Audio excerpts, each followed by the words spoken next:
Welcome, everybody. I see Dr. Gillerman has brought along a lot of friends and interested folks. I didn't touch it.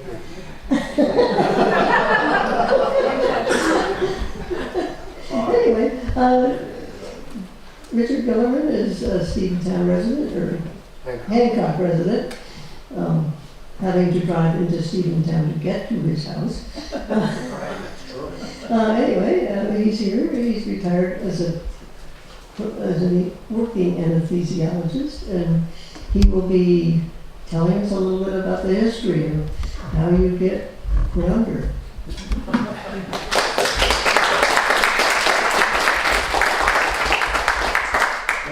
I just want to reset the slides here. There we go. And we just got to restart the slides.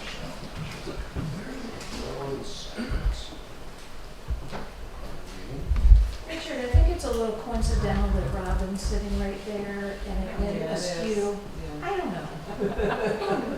Coincidence? No. Could be putting me out in a minute. There we go. Okay. You did it by thought process. That's right. Oh. Good afternoon, everybody. Can you hear me okay? Yes. So I'm Richard Gillerman. Nita is my wife over there. She's my partner in crime.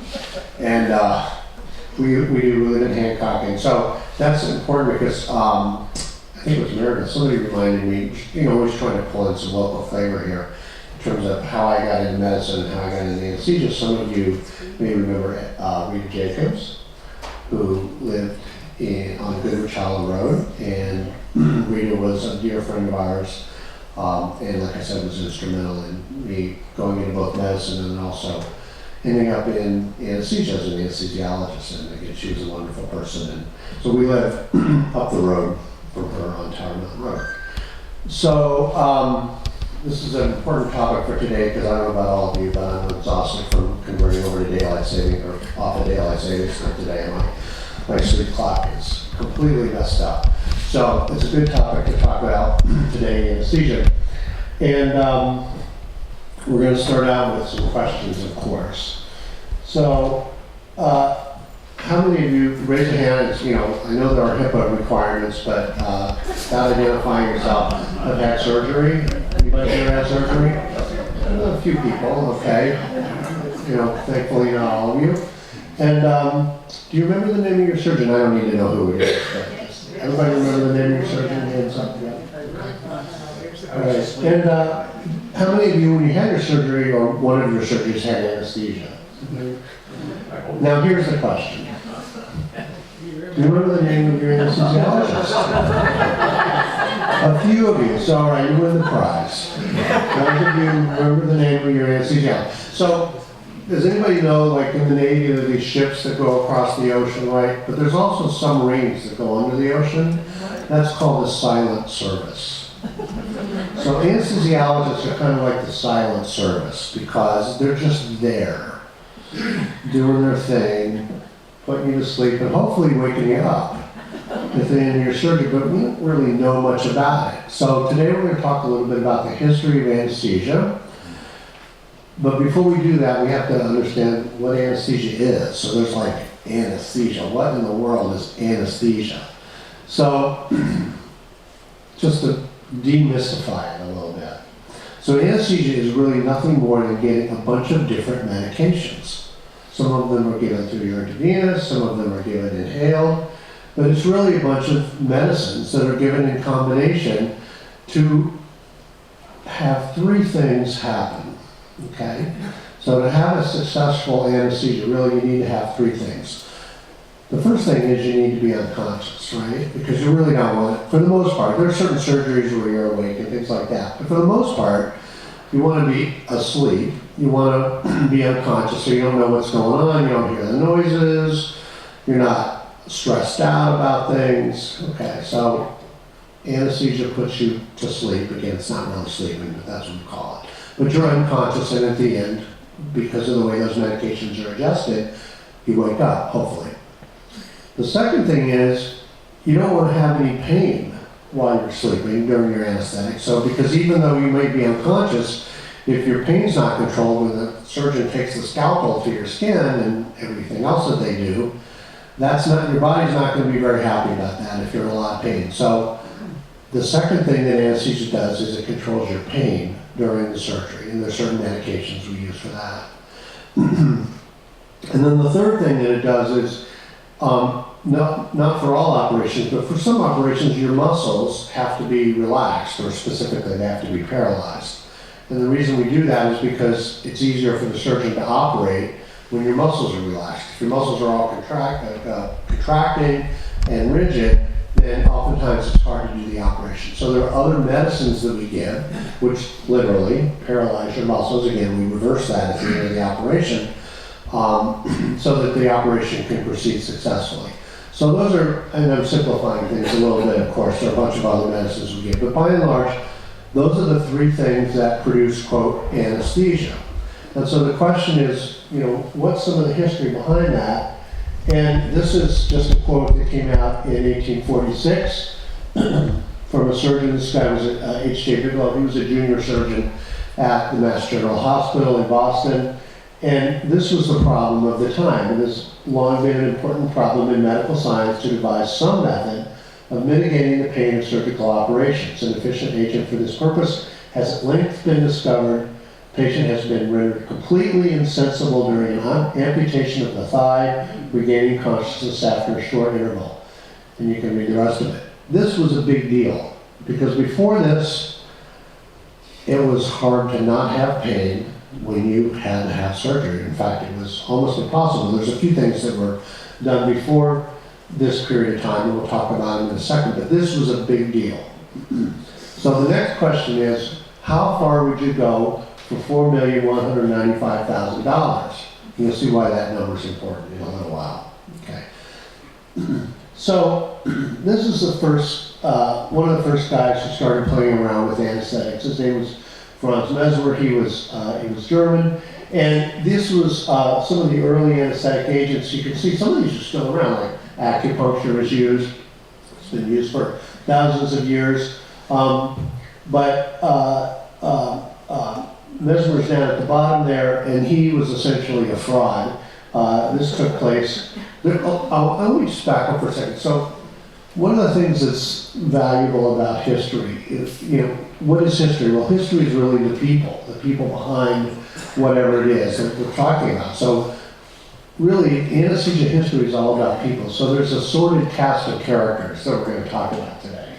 And hopefully, it's a little complicated, but hopefully these people will all come together and you'll understand.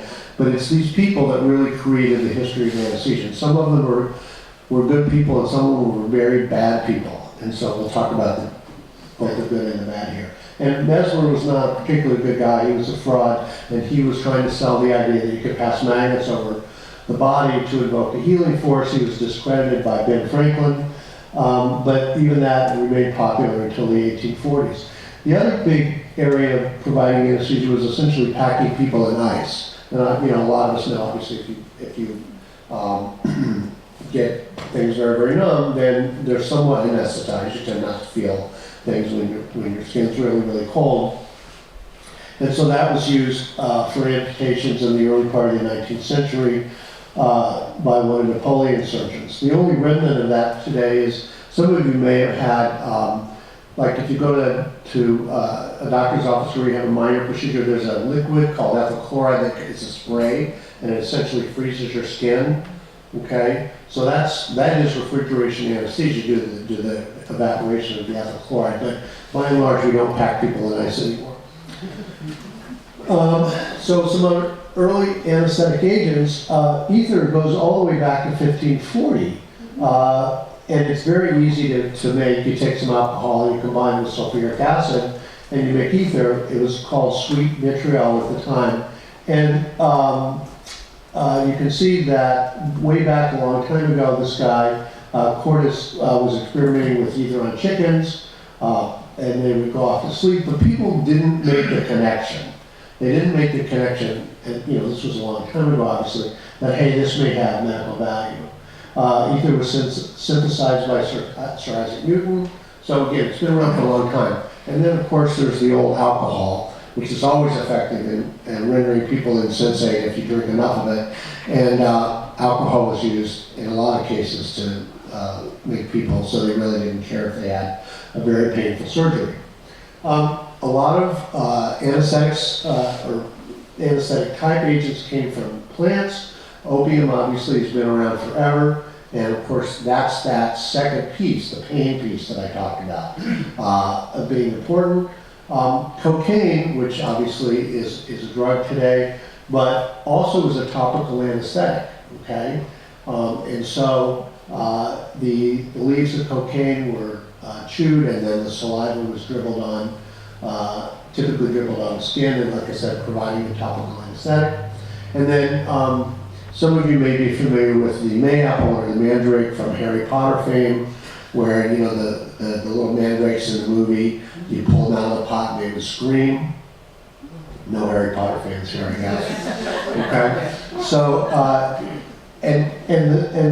the story went that, and this way I have very specific collection requirements, was that the way you would collect mandrakes is in the middle of the night, and you would tie a rope around the mandrake plant and have a dog at the end of it, and then you would throw the dog, you know, a piece of meat or a bone or whatever, and the dog would run after the meat and pull the mandrake out of the ground, and the person doing this, by the way, would be far away with earplugs in. The mandrake would then scream, and the dog would die. But you get the mandrake, and you take it. This is not true, of course, but this was the story, and so mandrake does have a substance in it that called hyoscine, which is scopolamine and atropine, and those are two drugs that we use routinely. Some of you may have gotten a scopolamine patch that helps prevent nausea and vomiting after surgery, or used for other things as well. Chemotherapy to help prevent vomiting. And atropine is a drug that we use, which you may have heard about, that helps bring your heart rate up to 3 beats. And then Sir Walter Raleigh described curare. Curare is that third piece that we talked about where your muscles need to be paralyzed, the third part of anesthesia. And South American, Native American Indians would produce curare, which is from the bark of multiple plant species. It's an alkaloid, and they would tip their arrows in curare when they're hunting, and that would then paralyze their prey and allow them to be effective hunters. So these are some of the plant anesthetics that have been around for a long time. So now we kind of fast forward into the 1700s. And this is a guy who was English, but he actually came over here, Joseph Priestley. He became a Unitarian minister. You know, all these guys back then were Renaissance guys. You know, they like had, you know, they had multiple interests. That's like, unlike most of us now, who like we do one thing and that's about all we do. So Joseph Priestley came over, and he is known for isolating what's called laughing gas or nitrous oxide, which probably many of you are familiar with. And he also invented soda water, sensor. And he also isolated oxygen as well. And he did a number of experiments with nitrous oxide, along with another chemist by the name of Humphrey Davy. And he was able to describe that nitrous had this intoxicating effect. And it was published in 1800. And he thought about, hey, could this be used for surgery? But again, the light bulb didn't go on. So as with a lot of things in history, the ideas might circulate around, but it's when somebody puts it together that there's this and it might be used for that, that oftentimes things happen. But because he was the first person really to isolate a gas, nitrous oxide, and like I said later, oxygen, he was really credited as the first scientist, if you will, to be isolating gases. And so, you know, much like today, with various chemical agents, after these agents had been isolated, not surprisingly, there was a recreational use found for them. And this is an old picture of a machine that allowed people to enjoy the intoxicating effects of nitrous oxide. You can see the little hoses there, and people would, put the mask on their face, and they would breathe in laughing gas and have a good time. And here's some animated pictures of that. So, drugs have been around for a long time, shockingly. And as I mentioned, ether had been isolated as well. And so not only were these nitrous oxide parties, but they were called ether frolics. And so this is, we're in the 19th century here.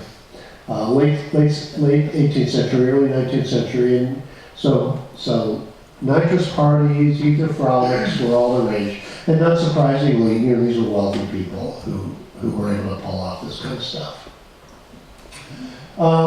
And then in the early part of the 19th century, along came something called suspended animation. So this guy, Henry Hickman, described something called CO2 or carbon dioxide narcosis. And if you breathe in enough carbon dioxide, the carbon dioxide levels are high enough, it's intoxicating. Essentially, it will put you to sleep. And that's why sometimes people who have sleep apnea have very high levels of CO2, and it can make you very, very sleepy. And so he was doing experiments with this. The problem is when you increase carbon dioxide levels, it means you decrease oxygen levels. And so that's what was happening. And so he would put animals in these big bell jars and then have a flame, and of course flame consumes oxygen, and the carbon dioxide levels will go up, and the animals would fall over asleep, and this was deemed successful. The problem with that on people is that, again, the oxygen levels go down, and that's a problem in terms of lasting any particular length of time, because going without oxygen for an extended length of time is probably not a great idea. So he attempted to interest the Royal Society of London in this, was contacting this guy, Sir Humphrey Davy, who was a chemist, didn't hear back. So then he figured, well, he gave up on England, he figured, I'll go to France and try and convince them. And basically nobody was interested in what he was doing, which was unfortunate. So he came back to England, set up a medical practice, but then he died 2 years later. So this is kind of the first casualty, if you will, of these individuals. He was pretty depressed. Just again, laughing gas parties. This was a quote from 1839. Some jumped over the tables and chairs. Some were bent upon making speeches. Some were very much inclined to fight. And of course, one young gentleman persisted in attempting to kiss the ladies. It's amazing what laughing gas will do. So now we're in the middle part of the 19th century, and along comes this guy, Gardner Colton, and we like to think of most physicians, of course not all are scrupulous, but most are. But in this time period, anybody could become a physician. Anybody could, there were some schools, Mass Medical College, which became Hartford Medical School, but there weren't a lot of schools around, and you could kind of say, I'm this or I'm that, and put your name on it. And so this guy, Gardner Colton, came along, and he was really a showman. He was a medicine man. He had been a medical student, and he became aware of all of these nitrous parties, and so he started putting on shows of nitrous oxide and what it could do. And he actually earned $535 for his first nitrous show. I mean, back in the middle part of the 19th century, $500 is a fair amount of money. And just so happened that on December 10th of 1844, he was at Hartford. And he gave a show, and it was attended by this guy who was a dentist. His name was Horace Wells. And Colton basically put on the show, and he extracted a tooth under nitrous oxide, anesthesia, from this guy, Samuel Cooley, who was his assistant, if you will. And during the show, Cooley apparently banged his shin on a bleacher or something similar to that, and when he was intoxicated. And Horace Wells was astute enough to recognize, hey, clearly there was no pain here. So not only, so the light bulb went on in his head. Not only was this effective potentially for pulling teeth, but maybe this might have broader implications. Maybe this nitrous oxide can be used for other purposes as well, like surgical anesthesia possibly. Meanwhile, Colton went on, he toured the country, he gave lots of lectures and demonstration. He had a bunch of brothers who convinced him to go out to California in 1848 to try and become rich in the gold rush. That really didn't happen, so he came back, again popularized nitrous and gave a whole lot of demonstrations in the latter part of the 19th century, pulling a lot of teeth. But the light bulb had gone on in Horace Wells' head. Like, what else can we do with this? This was just a quote from an article from the Hartford Courant, that the demonstration was a grand exhibition, and as you can see there. So this received a fair amount of press. Now here's a picture of Horace Wells, the dentist. And so, like I said, he watched Colton's demonstration, he became convinced of the possibility of using nitrous for anesthesia, and he learned from Colton how to prepare it. He performed a few dental extractions, and then he had his big chance, because he linked up with a guy named Thomas Morton, who we'll hear more about in just a minute. And Morton had some connections at Harvard, and so he was invited, along with Morton, to demonstrate the effects of nitrous oxide as an anesthetic at Harvard. That was his big moment. And as you can see there, it failed. And so the reason it failed is not completely clear, but it has to do with how much nitrous oxide you administer and when you administer it in relation to when the surgery is going to occur, and there's all kinds of variables, but for whatever reason it didn't work. And so Horace Wells was denounced. He was denounced as a fraud. He was forced to give up his dental practice, and he became depressed. Another chemical, which we'll hear more about in a minute here, is chloroform, and he became addicted to chloroform. And then he apparently got involved with a prostitute in New York, and on whom he threw sulfuric acid and got thrown into prison. Tombs Prison was one of the old prisons in New York. And he ended up committing suicide, having anesthetized himself with chloroform and severed his femoral artery, bled to death. 12 days after he committed suicide, he received a letter essentially recognizing him as the first person to apply what are called vapors or gas for purposes of surgical operation. Okay. The first to use gas, which was carbon dioxide, was Hickman, but in terms of synthesized vapors, Wells really got that credit, but he got it 12 days after he committed suicide, unfortunately. So let's talk a little bit more about ether, because ether is really the main purpose of this talk. And there were a number of people in the middle part of the 19th century who were using ether. One was William Clark, who was a physician in Rochester, and he was extracting teeth with ether, but Clark made a fatal mistake and he never published. He never told anybody about what he was doing, outside of Rochester, and so he never got any notoriety. Another guy who was using ether was a guy named Crawford Long in Georgia, and he was a rural practitioner. He was doing more than just removing teeth. He was doing small operations with ether. And so ether's a liquid. Again, it was synthesized from alcohol and sulfuric acid, and it was kind of an oily substance, and you could saturate a sponge or a towel, and then what would happen would be the people would typically, and I wish I had some old equipment here, anesthesia equipment, I don't, but they would make these cones, and they would then take the sponge or the towel, which was saturated in ether, and they put it in the cone, and the cone, of course, would come to a point which would be put into the patient's mouth, and then they would inhale the vapors from the cone, and that's how they would be put to sleep. And so it wasn't completely straightforward. It took a lot of experimentation and finesse and knowledge about how to use it. And so he was administering from the towel, and he learned of Morton, which we'll talk more about in a minute, using ether in 1846. But again, you can see he was doing it 4 years earlier. Okay, but again, he didn't really publish until 1849. Those dates are important. So 3 years after December of 46, we'll come back to that in a minute. So again, he never published, no credit. And Crawford Long is, if those of you who've been there at Capitol, I hope this is still the case, every state is allowed to have statues of I think it's two people from their state that's in the Capitol Rotunda. If anybody's been to the Capitol, you can see all these statues around the Rotunda. So for Georgia, one of them is Crawford Long.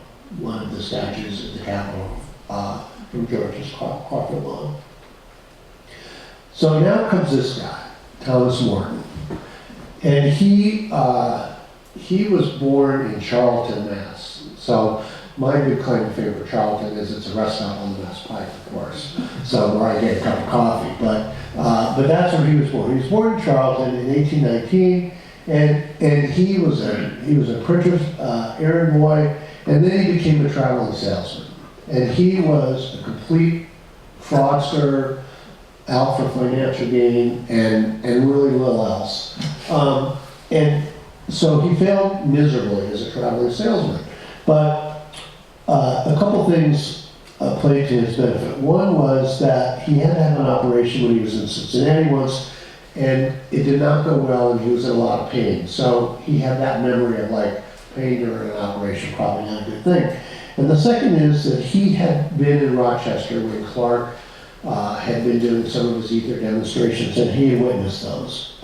So again, this is an example of the light bulb going on of hey, what can I do with this? So in 1940, he was 21. He was going to try and become a dentist and go to the Baltimore College of Dental Surgery, but he didn't have any money. And so, as oftentimes happened at the times, he would study with somebody, and then you could call yourself a dentist or a physician or whatever. And so, the family dentist in Charleston was Horace Wells, who we've already talked about.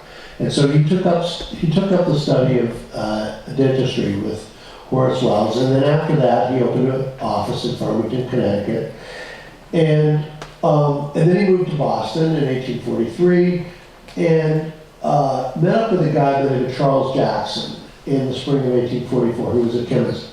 And Jackson was aware of ether, and so Morton started learning about ether, and then he enrolled at Mass Med College, which, like I said, was, quote, of Harvard University, became the Harvard Medical School. But he became very enamored with ether and wanted to learn more about it and how to use it. And so he left after a year, and he kind of isolated himself and started working, really anesthetizing himself and others with ether to really learn how to use it. And so here's a quote. It's a little bit long, but I'm going to read it anyway, that he subsequently published. He procured ether and returning home, locked himself in his room when he saturated a sponge with it and began to inhale, noting down accurately when the inhalation commenced. Soon he recollects beginning to grow dizzy when letting the sponge fall. He fell back in his chair, after which he seems for a time to have been totally unconscious. On coming to himself, he again looked at his watch and found that it was 8 minutes later. So he left his room, anxious to try the ether upon one of his patients, when fortunately, a stout man appeared to have a tooth extracted and the ether was administered, and the man was unconscious. That was published in 1847. And so Morton did a number of experiments again on himself and other patients with ether, and then he got his big break. Again, he had some connections at Harvard, and Man's Greatest Hospital, also known as Mass General Hospital, MGB, or MGH. He was invited by John Warren, who was a surgeon at Mass General. And this was his big opportunity to prove that ether was an appropriate anesthetic. And so this was the first public display. Remember, Clark had been using it in Rochester, Crawford Long had been using it down in Georgia, but these guys had not publicly declared its use and they had not published on it. And Morton, was smart enough to figure out, hey, I really got to make a name for myself here. So on October 16th in 1846, he had arranged this demonstration of ether. And the patient was a guy an Abbott, who was a printer. Morton was the anesthetist using ether. and the surgeon was John Warren. And the surgery was a pretty minor surgery. It was a little vascular jaw surgery on the vascular tumor on the neck that needed to be tied off and have an artery ligated, being tied off. It wasn't a huge deal, but nonetheless, the patient needed to go to sleep. And this is a painting from the first public operation with ether. And you can see the patient in the middle of the screen there. Let's see if I can make this pointer work. And so, here's Warren, who's the surgeon. Here's Warren, and you can see this object that he's holding down here in his hand, which is containing ether that I'm not sure exactly how he delivered it, whether it was by a sponge or a cone. And then, of course, everyone is gathered around. And if you go over to Mass General Hospital today, you can tour the ether dome, as it's called. And I've done that. And it's very historic. It's on the National Historic Registry of Places in one of Mass General's buildings. It's called the Bullfinch Building. But that was the first public display of ether. And it was wildly successful. Now, not wanting to compete with Alan, but I think it's very important to talk about what was going on at the time. So, what else was happening? So, here's a few things. So, James Smithson established the Smithsonian.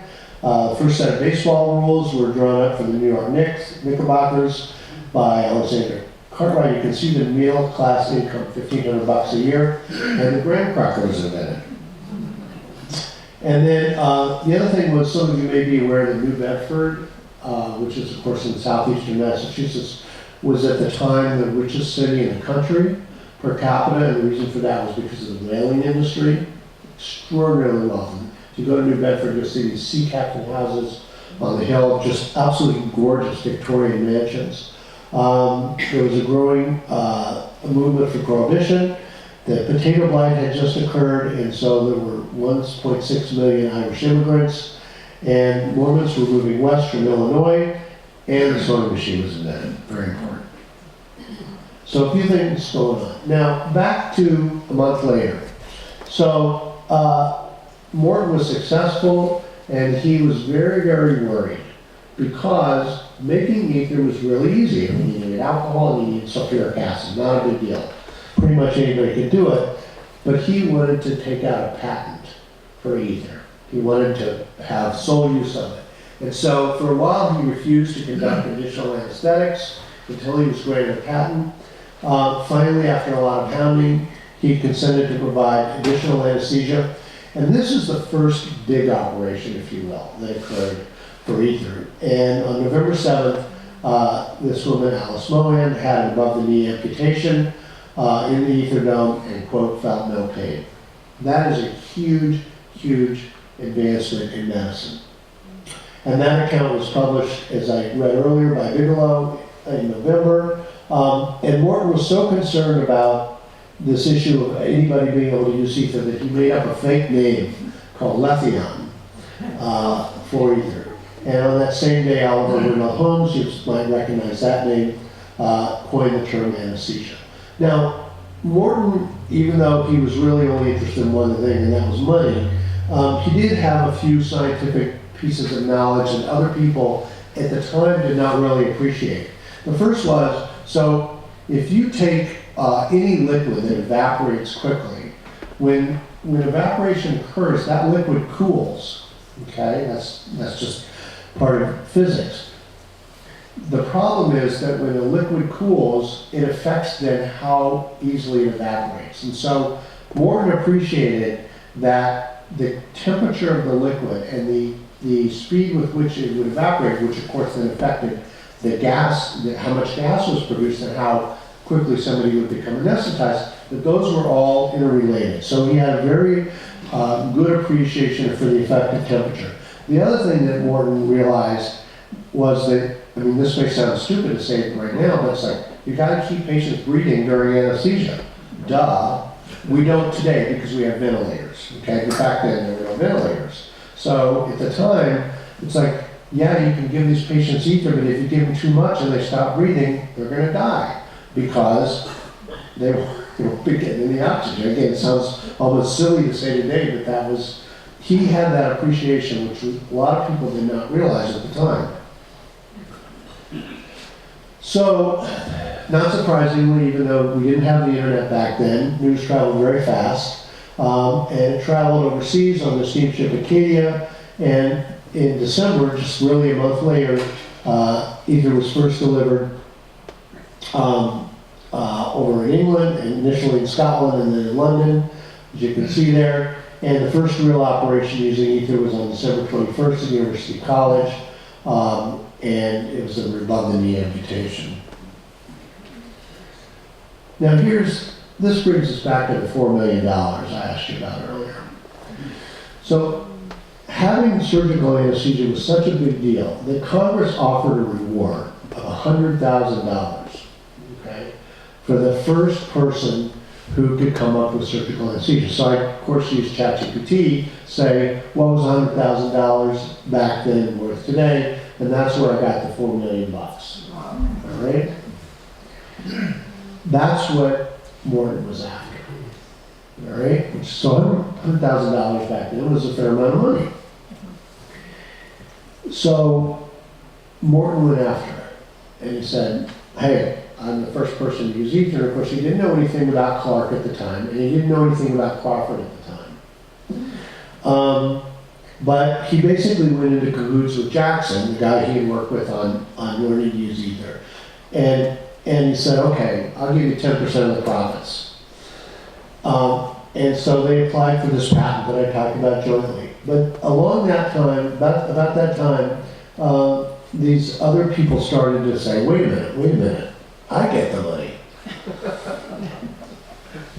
So Jackson realized that he was the mentor at Morton, so why should he only share 10%? So he started to say, wait a minute, I originated this idea of ether anesthesia.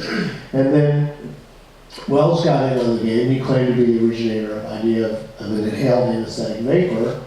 And all this went on over a number of years, and Morton eventually was discredited by the AMA, American Medical Association, and Jackson, then Crawford Long's work in Georgia became known, and so Jackson testified saying, no, Crawford Long was using this back in the early 1840s, he really deserved the prize. Long story short, Congress said, this is ridiculous. We can't figure out who we should be giving this money to, so we're not going to give it to anybody.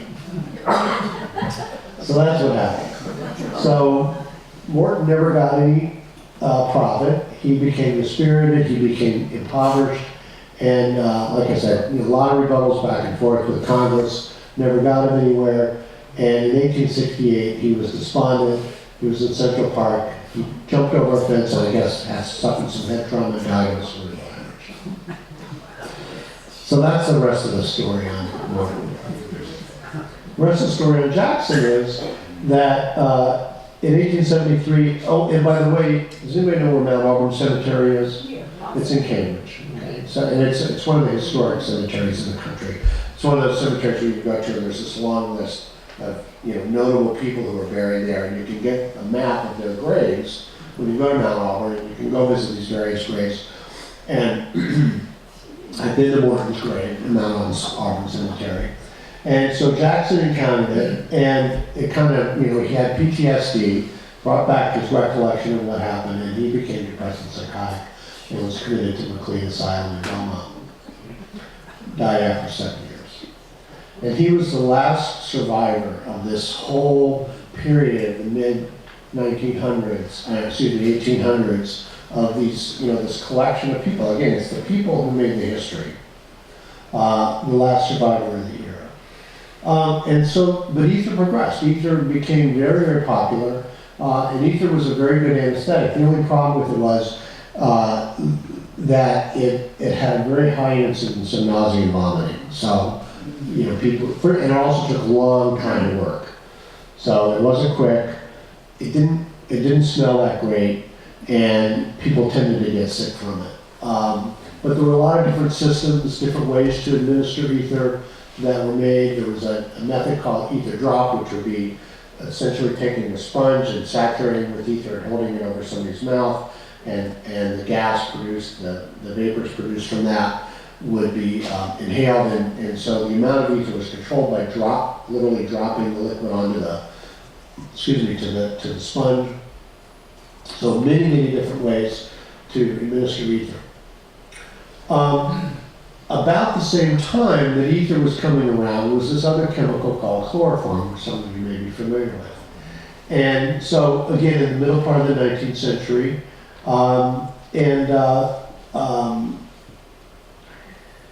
it was described by Suberin and Liebig, and then the composition was discerned in 1835. And this guy, Dr. James Simpson, who was chair of midwifery at Edinburgh, he knew of ether shortly after he'd come to London, but was very concerned about the effects of ether on the fetus. And so he started experimenting with chloroform, and especially after the suggestion of a colleague, and he was experimenting on himself. And as you can see there, he found himself on the floor as well as the rest of his party. And I guess he must have used it on his niece, which, I'm not sure if I would allow that if I was a niece, but she apparently cried out, I'm an angel, after being administered chloroform. And so in November of 1847, so this is a year later after Morton, anesthetized the first anesthetic patient and published that on November 12th. Now this is really interesting because there was a huge resistance to obstetric anesthesia because the concept of having childbirth, you're supposed to experience pain. That was the feeling at the time. So I'm not a scholar of the Bible, but apparently in sorrow thou shalt bring forth children is Genesis 3:16. And so Simpson had to answer to this issue. It's like, oh my God, we shouldn't be administering anesthesia during childbirth. That's anathema. So he published an answer to the religious objections. He continued his work until 1870. But that was an issue, apparently, that women were not supposed to feel no pain during childbirth. The first anesthetic death was recorded in 1848. It was a teenager. And so one of the problems with chloroform, it had two major issues. It was much more pleasant than ether. So in that sense, it was a very nice thing to use. But the problem with it was, number one, in a small percentage of patients, it caused fulminant liver failure. Not a good thing. And the other thing that it did was it caused a heart arrhythmia called ventricular fibrillation that maybe some of you may be familiar with. Not in every patient, but in a small subset of patients, it had a propensity to cause ventricular fibrillation. And that's what probably happened in this patient here. So the rest of the story regarding chloroform, like I said, there was a strong religious objection. Women should experience pain in childbirth. However, the royals started using it. And so when the royals started using it, like everything's okay, right? So John Snow used it to deliver two of Queen Victoria's 9 children, Leopold and Beatrice. And he was regarded as an expert in chloroform. Now Beatrice went on to have a delivery, but Snow was late, so chloroform was administered by Prince Albert. Go figure, right?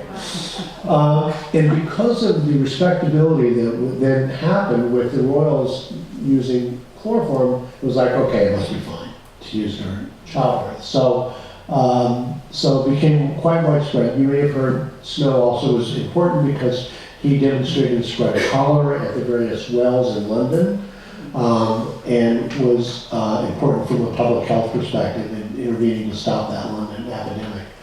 But he died 1 year later in 1858. A lot of people think that during the Civil War that, there was no anesthesia, that he had to bite the bullet or an amputation or whatever. That was not true. The majority of surgeries that occurred during the Civil War did happen with either or chloroform. Chloroform was preferred because it was much faster acting. And it was also non-flammable. That was one of the other problems with ether that I didn't mention, was it was quite flammable. The rest of the story on chloroform, like I said, it was more popular. It was non-flammable, sweet smelling, but like I said, it did cause ventricular fibrillation and liver failure. And so by the mid-1900s, it started to fall out of favor. Ether was still being used in this country really into the 1950s. And I used to do a lot of medical volunteer work around the world and would go to various developing nations and would see bottles of ether sitting on the shelf.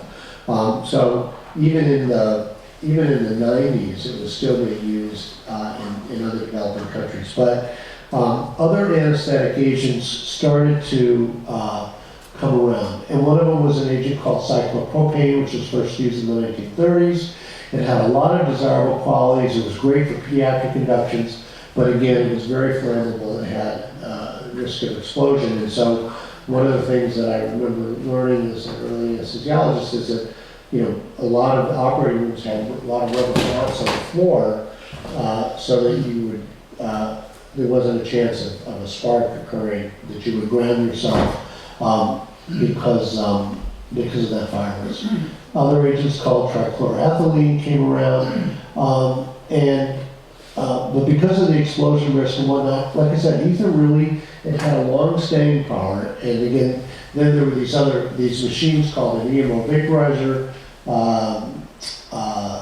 which stood for two guys, Epstein and McIntosh. This was invented in Oxford, England, so EMO for Oxford was a method for administering ether. So it really made a comeback until about 1954. In 1954, another agent came along called halothane, which was something I learned to use in my training, and then several other inhaled agents over the next few decades.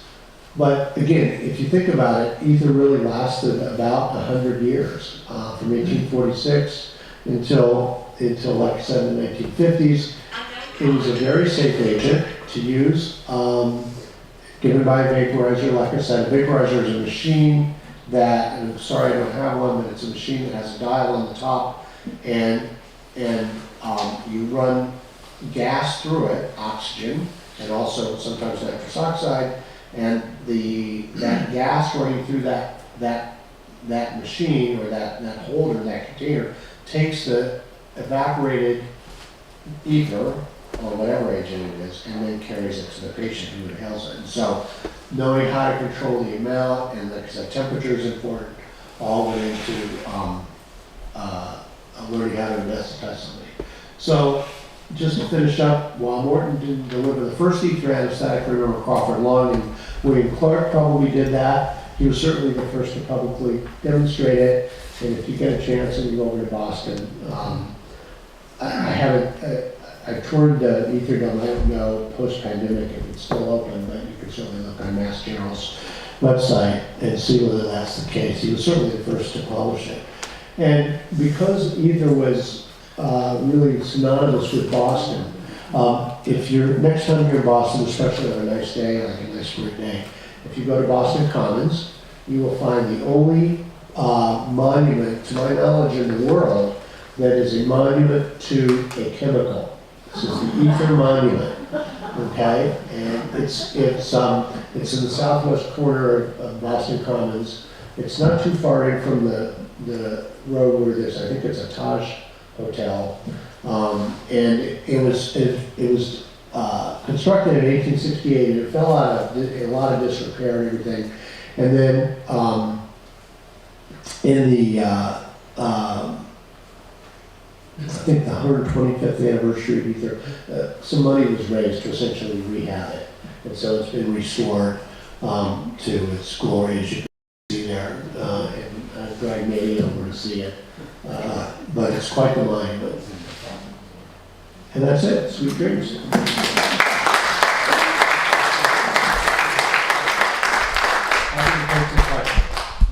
Hopefully won't put you to sleep. Yes. Do you think that a lot of these early people with the anesthetics basically went nuts? Do you think there was any side effects from what they were experimenting on, causing them to kill themselves? Yeah, good question. I don't think so, but one thing I will say that whether we're talking about anesthesia or a lot of other, chemistry at the time, it was hard to find subjects to do experiments on. And so a lot of experimentation, no matter what the topic we're talking about, was done by the people who were studying it.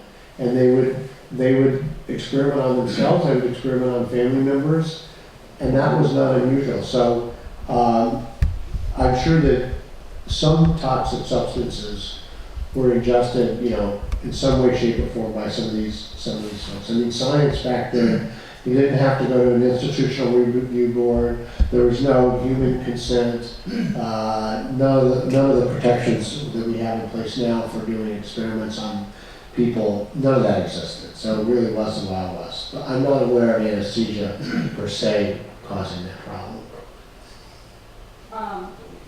I don't do very well with these anesthesias, and things happen when I come to.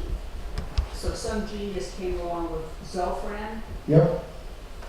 Were they experimenting something to mitigate the effects of the anesthesia on nausea? Right, so Zofran is a relatively recent medication, or ondansetron is the chemical name. Let's see, it came along when I was, it was probably in the early 2000s, I would say roughly. And it's an extraordinarily effective anti-nausea, anti-vomiting drug, also used to a large extent for chemotherapy as well. In pretty high doses, but we almost routinely get Zofran today. Even though the agents that are used today have much less of an incidence of nausea vomiting than we could get, they still have an incident, and especially in certain populations of patients. And it's not 100%, but it's pretty darn good at preventing nausea and vomiting. This scopolamine patch that I mentioned, we still use today as well, as kind of along with Zofran, kind of as a second line, or oftentimes in combination, both the scopolamine patch and Zofran are given. There's, again, especially the two of those. The one problem with scopolamine is that it's very sedating, well, it can be sedating, but it also tends to give a dry mouth, and in a small percentage of patients can have an altered state of consciousness. So occasionally it can cause an issue, but it's also pretty good. So these kinds of things, there are a lot of medications that we give as what are called adjuncts or supporting medications to help decrease the side effects of anesthetics and things like that didn't exist back then. Other questions? Yeah. Oh, I was wondering if you had any comments to make on the woman that was having her neurosurgery done and still playing an oboe. A clarinet. That was just on this week. I didn't see it, but so one of the really fascinating things about the brain is that the brain is insensate, meaning that for all of the neurons, all of the nerve cells that exist in the brain cells themselves will not give, if you touch them, if you stimulate them, will not give you any pain. There's no sensation in the brain itself. There's a lot of sensation obviously in the skin, and going through the scalp, and going through the cranium, the bone, etc. But if you numb that up with local anesthetic, or you drill through it, and anesthetize the skin, once you actually get into the brain, there's no feeling. And so you can do an awake surgery by, again, anesthetizing, or you can actually, we've done this, you can actually put a patient to sleep and do the hard part of actually going through into the brain, and then wake the patient up during the operation. And that's very intentional. And it can be for any one of a number of reasons you want to do that, because you're trying to help the surgeon localize a particular part of the brain that they need to work on to solve whatever issue it is. So having the patient awake and being able to respond to questions and things like that can be extremely valuable during a surgery. I know that sounds crazy, but that's the case, because again, remember, the brain is completely insensate. So once you get through the scalp, and once you get through the skull, you can wake the patient up. And you keep them still slightly sedated, but in this case, and again, I didn't see that in the news, I assume the patient was totally awake. And And there have been lots and lots of studies done where they've had patients do various tasks, whether they're playing musical instruments or perform calculations or any one of a number of things. And then you hook the patient up to a bunch of electrodes and you record where in the brain, what parts of the brain are active during whatever activity it is. I'm not sure why they had the person playing the clarinet or oboe. I believe she was trying to, the group was trying to ameliorate her Parkinson's disease. Okay, I'll have to look that up, I didn't see it. Well, But- this happened this week, it might have been in England. Okay. It's on CNN. So in Parkinson's, one of the treatments for Parkinson's, we're getting a little off topic here, but that's all right. One of the treatments for Parkinson's is to put in what's called a deep brain stimulator. And again, that's often done with the patient awake, and so I used to do anesthesia for those, and I did a lot of neurosurgery anesthesia. And so having the patient awake so that you can localize exactly where you need to put that stimulator in to stimulate those nerve cells is really valuable. So that, I'm guessing that's what went on, but like I said, I didn't see the article. Don't know for sure. Aside from the pain suppression, what's the difference between anesthesia sleep and normal sleep?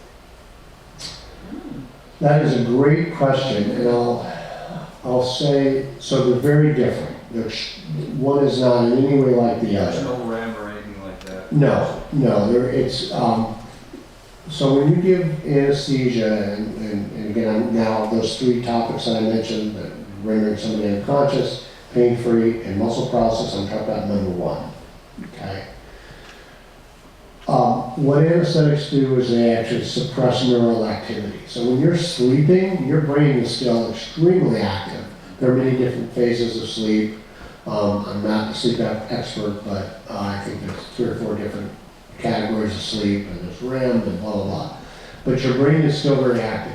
When you anesthetize somebody with one of these anesthetizing agents, you're actually suppressing neural activity. And if you anesthetize somebody enough, the brain will go completely flatline. Okay? So it's an extremely different process than, it's kind of like, we say we're going to put you to sleep, but that's really not what's happening. It's easy to say that for lay terms, but they're completely separate processes. But it does bring up a related question, and that is exactly how do anesthetics work? How is it that they suppress the nerve activity? And there's lots of theories out. There's been a ton of work done over the years for how do these things actually work at the molecular level, and it's not completely understood even today. It has to do with, without getting into too much detail, the way nerve cells work is there's things like sodium and potassium that go across your nerve cell and blah, blah, blah, cause electrical activity, and those are suppressed. But how anesthetics actually work with the cellular membranes to suppress the travel of those ions and stuff is not fully understood, but it's totally different than sleep. Okay? Yeah. What is typically used today in surgery? For example, shoulder surgery. Yeah, no, it's a great question. So, to some extent it depends. It depends on what kind of surgery somebody's having and what are the requirements for the surgery. So, as I was talking about earlier, in not all cases does muscle need to be paralyzed. So in fact, we're using a lot less muscle relaxant than we used to. But to answer your question a little bit simplistically, there's still a lot of inhaled agents that are used. There's 2 or 3, 2 really, that are commonly used today that weren't around. They were invented. Sevoflurane, which is an inhaled agent that sits in a vaporizer, is one that we use. Isoflurane is a little bit older. But we also now have intravenous anesthetics that didn't exist back then. Propofol is, some of you may have seen that, it's a white liquid that's administered intravenously on a pump. It's a wonderful, wonderful drug because it also doesn't have has very little nausea and vomiting effect. It's very quick on, it's very quick off. It's administered as an infusion. It's a great, great drug. So depending upon what kind of surgery you're having and who the anesthesiologist is and what their preference is. It could be one of the inhaled drugs, it could be propofol, it could be a combination of those. Then pain medications in the form of fentanyl, which I'm sure everybody's heard of, or morphine, or hydromorphone, which is Dilaudid, the three of the common pain medicines that we use, and then some of the other drugs like Zofran that we talked about, and there's some other agents as well. But again, it's how they're used, and that's why you go to school. It's how they're used, how to initiate them, how to terminate them, because ideally you want a patient to go to sleep like that, and as soon as the last stitch goes in from the surgeon and they say we're done, you want the patient to wake up because you want to get the patient out of the room as quickly as possible so you can get the next patient in and have a quick turnaround. I mean, that's the name of the game. So if it takes 20 minutes to wake the patient up, the surgeon's not happy, the operating room's not happy, nobody's happy. So, so how those medicines are used to wake the patient up is really important. Yeah. A couple slides ago, you had two guys on the bottom. The last names were, the initials were E and M. And the Macintosh guy, does he have anything to do with the Macintosh blades? Yeah, same guy. Right. So what she's asking about is when you go to sleep and we put a breathing tube in, if we needed, not all surgeries do you need a breathing tube. In fact, now there's some other types of devices that we use that for a lot of surgeries you actually don't need a breathing tube, but that's another story. But when we do need to put a breathing tube in, we use a device called a laryngoscope. And it's a metal device that allows us to look down your throat and see your vocal cords and see where your trachea is, and then we, under visualization, put the breathing tube in. And there's that device called a laryngoscope has certain blades or pieces of metal that help us. Did I lose them? Yeah, your mic cut out. Well, I'll talk about that. That allow us to see the vocal cords, and one of those kinds of blades is called a Macintosh blade, another one is called a Miller blade. There's a bunch of different kinds, but the Mac or Macintosh blade is one of the probably the most popular ones used, and it's the same person, yes. During the Civil War, 160 plus years ago, tens of thousands of amputations were conducted by both the Confederate and Union surgeons. Right. And in the numerous... Hello? Oh, Carolyn saved the day as usual. in many books that I have read, I've never seen or heard anything, read anything about chloroform or ether being used by the surgeons, but oftentimes both the North and the South surgeons complaining that they had run out of laudanum. Would you comment on that, please?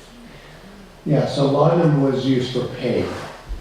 Okay, it wasn't an anesthetic agent per se. But to your point, a lot of the Civil War surgeons did complain about not having sufficient ether or chloroform because just of supply problems. So even though, so that I think I had a figure up to 95% that when patients weren't able to be anesthetized, it was just because it was like any one of a number of supplies. They just couldn't get the drug. Ether was produced by, like I said, by both the Confederates and the Union Army, but sometimes it was in short supply. And laudanum was an opioid that again was often.